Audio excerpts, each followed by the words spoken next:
I'm pleased to be with you today, though I wish it could be in person instead of virtually. As we have learned to adapt to life during the COVID pandemic, it seems that more and more we're living virtually. We're shopping, working, visiting our doctors, doing our banking, volunteering, and even visiting our family and friends remotely.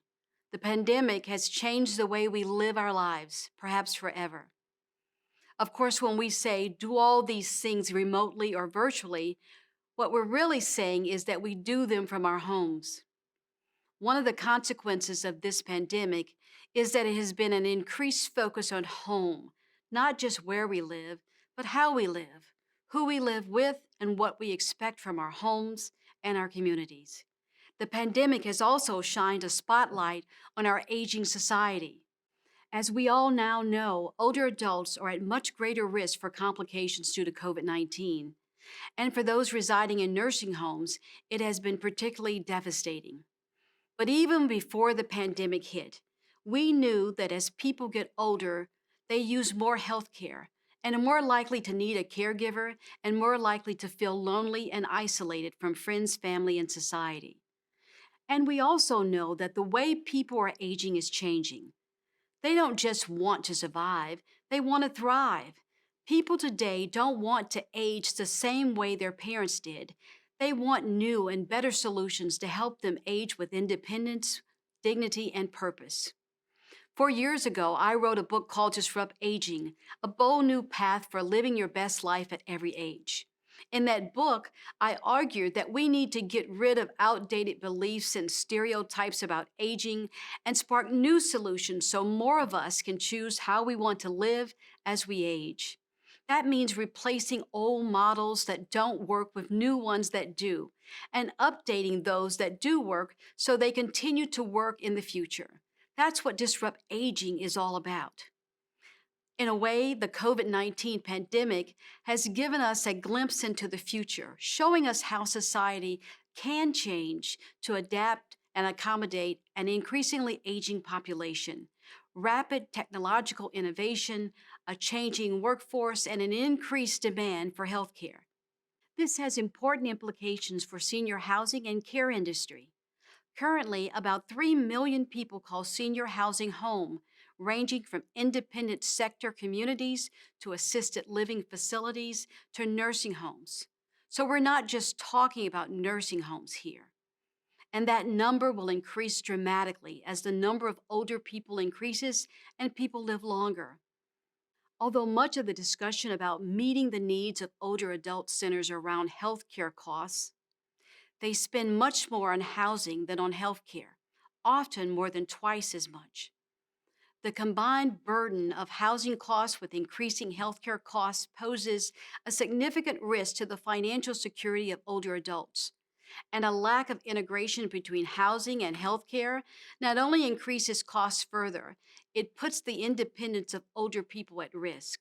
The Harvard Joint Center on Housing Study, which AARP Foundation supports, found that over 19 million older adults live in unaffordable and inadequate housing.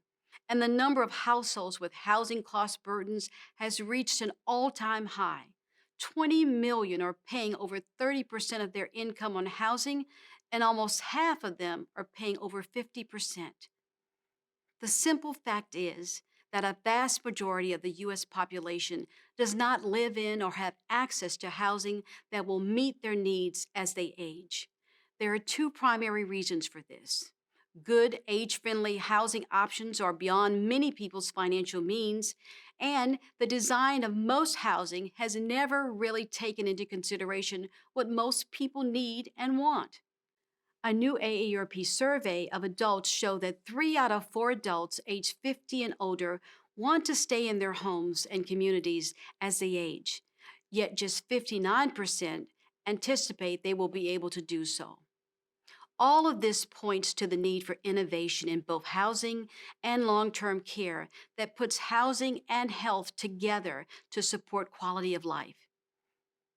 It also points to both opportunities and challenges for the senior housing and care industry.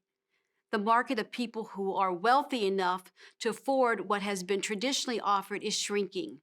but the broader market of people who are seeking solutions for safe, affordable senior housing and care is increasing. So, investors, developers, and operators who want to continue making money in senior housing are going to have to provide housing people actually want and can afford. Boomers who can't afford the wealthier options don't want to go into what they perceive to be an undesirable living situation.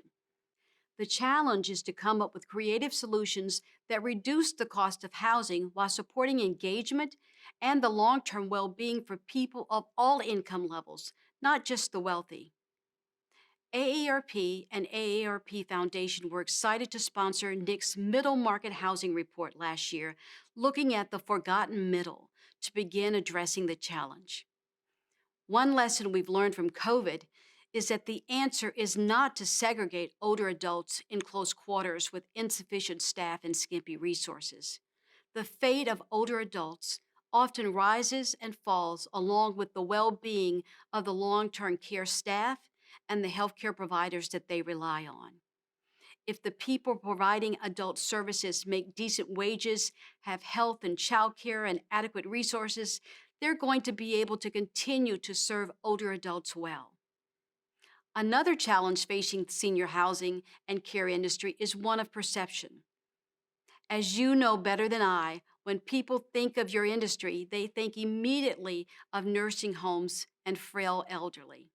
They don't think of senior housing as a place where people can come and become less isolated, make new friends, continue to grow, and thrive while having many of their daily needs met.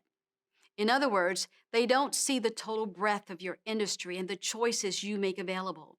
And this challenge has only become more difficult as a result of COVID 19. We faced a similar perception challenge at AARP. Many of our potential members, people 50 and older, saw us as a provider of discounted insurance. They didn't realize all the other things we did. And many potential members in their 50s said we were a great organization for their parents, but not for them. After all, they weren't old. It was a paradox. Everybody wants to live to a ripe old age, but no one wants to be old. So we set out to change the perception of AARP and of aging. It's taken a long time, but we've made tremendous progress. And we've done it not just with our words, but by our actions. Our members trust us because we are consistently showing them that we have many different ways of empowering them to live better as they age, and that we have their best interests at heart. You face a similar challenge in your industry. How do you gain people's trust and win them back? How do you connect with consumers long before they ever think about moving into one of your communities? You do it by providing housing that people actually want and can afford. You do it by providing not just a home, but a community where people can choose to lead as full lives as possible, regardless of their health or condition. In my book, Disrupt Aging, I talk about what I call Aging's Four Freedoms that define a new vision for living and aging in America and inspiring us to make that new vision a reality. The first is freedom to choose how and where you want to live as you age. When it comes to aging, there is no one-size-fits-all solution. It's all about having options available to all of you to choose how you live and age. The second is freedom to earn. A key part of the retirement model that most of us grew up with is the freedom from work. Today, a key part of the extended middle age is the freedom to work. And one thing COVID has shown us is that many people can work from anywhere, even senior housing. This has significant implications for future design changes in senior living spaces. High-speed internet, maybe an office or at least a desk nook built into an apartment, possibly co-working spaces. The third is the freedom to learn. If you want to stay engaged, involved, and productive during your latter years, we need to keep learning. We need to keep learning if we want to keep working. Learning helps us avoid isolation, and we need to keep learning for our own personal fulfillment and simply to enjoy life.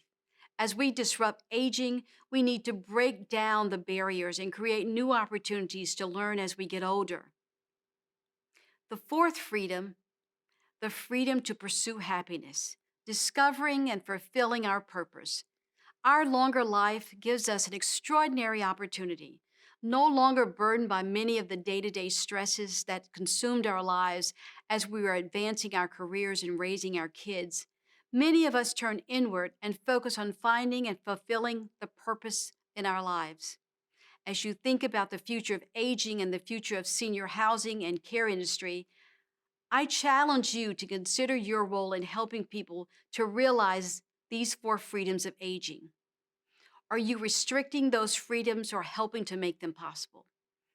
Can you come up with innovative solutions that give people the freedom to choose, the freedom to earn, the freedom to learn, and the freedom to pursue happiness while living in your communities? As I said earlier, I think the COVID pandemic has given us a glimpse into the future. Now it's up to all of us working together to make it happen.